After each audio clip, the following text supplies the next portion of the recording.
there's a bunch of buying that has re-entered the market in addition to new capital. So we've seen some net inflows, and the price has started to move up again. The old buyer of Bitcoin is transforming into this new buyer of Bitcoin. And what's quite fascinating is the old buyer of Bitcoin, in my opinion, was younger. Right now, you're going to get the boomers that have a vision, the boomers that can see the future, the boomers that believe in America, believe in themselves, believe in the United Kingdom, believe in the country that they're from, the country that gave them all the opportunities. They believe in their future. They want to leave a legacy for their children, for their grandchildren, for their last name. The people who have fought for this opportunity are now coming into the game. And that's why the outflows from GBTC are important, and subsequently the inflows into the new ETFs are also important, right? Because the outflows of GBTC to me represent the old buyer of Bitcoin, and the inflows into the new 9 represent the new buyers of Bitcoin.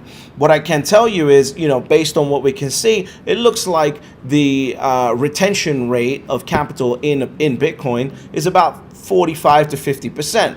If someone can give me other data than that, then I would appreciate it. But right now it looks like 45 to 50%, which means 50% of that 5 point something billion dollars has just been left in cash or put somewhere else or done whatever else that it was going to do with, right? And that's okay, I guess. People who bought Bitcoin or GBTC when it was a couple of dollars and now get to sell it at 40 something dollars, like they're just like, hey, I'm going to spend some money, I'm going to enjoy my life, and that's okay. But this new buyer of Bitcoin that's coming in, that is the client of Fidelity, that is the client of BlackRock. BlackRock, by the way, has more than $2 billion of Bitcoin now. They control 50,000 Bitcoin in their fund inside of 15 trading sessions here.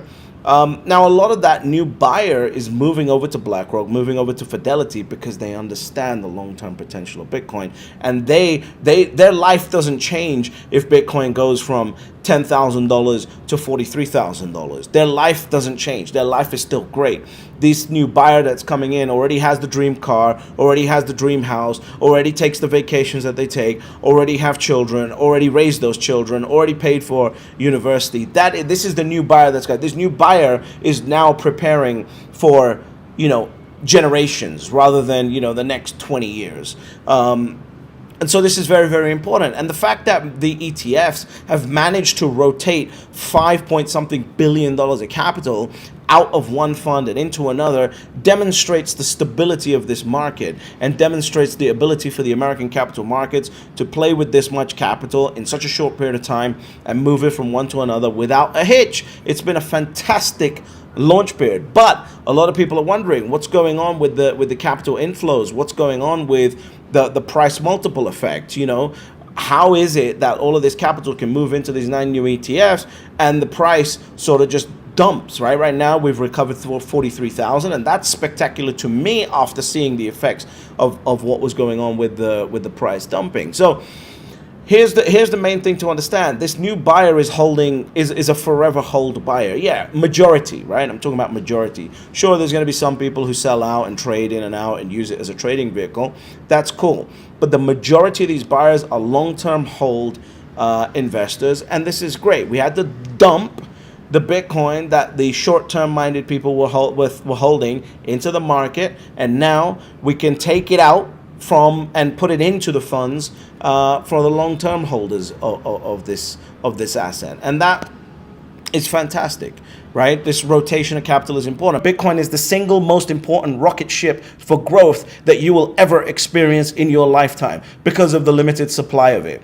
Bitcoin is the single most important income increaser that you have ever experienced. Bitcoin is going to compound your earnings faster than anything that you have ever experienced. And I think we would see the GBTC outflows decline very rapidly, and we may even see a day where we start seeing an inflow into GBTC within the next 3 weeks. The outflows went from $500, $600, $700 million a day down to now like $250, $300 million a day, and that's continuing to decline as we head into this week. And what impact will that have? That will mean that now the sellers have started getting exhausted and the buyers can start taking over, and the net inflows can truly start entering the market rather than what's been what's been happening, which is net outflows here. So the bull market multiple is still in place. It still works because it's just mathematics, and it is going to start taking into effect now as we enter this net inflow stage of this Bitcoin ETF. And again, we are 12 trading sessions into these ETFs.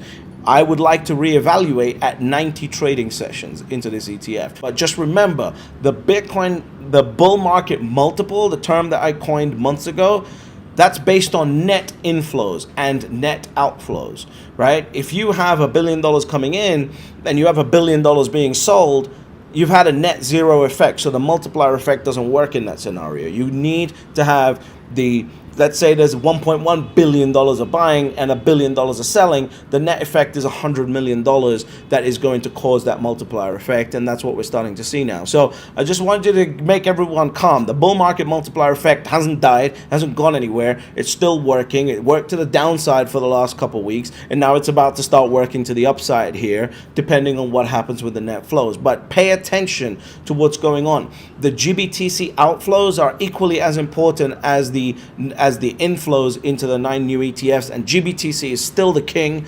And again, I've been holding GBTC since 2020. People told me to sell it. I said there's no way I'm going to sell it because one day there's going to be covered calls on it. There's going to be leverage on it. I'll be able to borrow against it.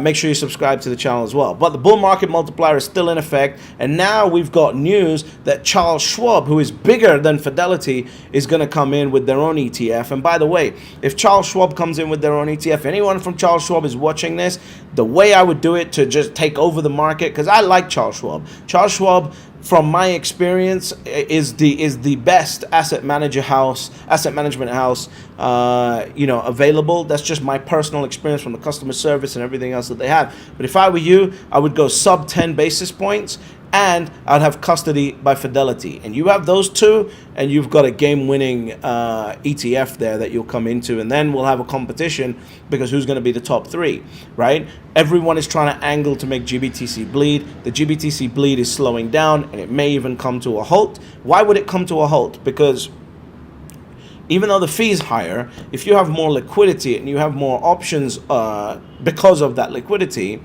then you may need to use that fund even if you have to pay more for it.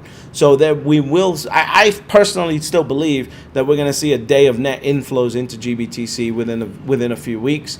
And I think that bleeding has stopped. We'll see if that comes true or not, but ultimately the bull market multiplier effect is still in place. Pay attention that it's based on net inflows, and understand that this rotation of capital is what's important. And now we've got Charles Schwab thinking about coming into the game. We've got I just saw a tweet from Van Eck that more advisory firms are putting that product on their portals for people to buy.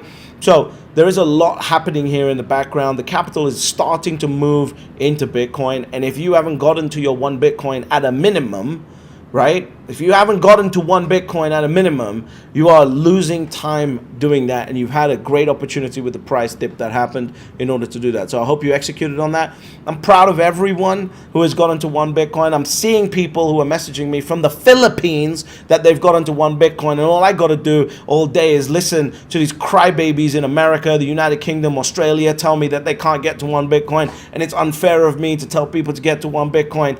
Listen, got people from the Philippines, got people from all over the world talking about how they've managed to take this bear market opportunity and get to 1 Bitcoin at a minimum, because you are going to start being priced out.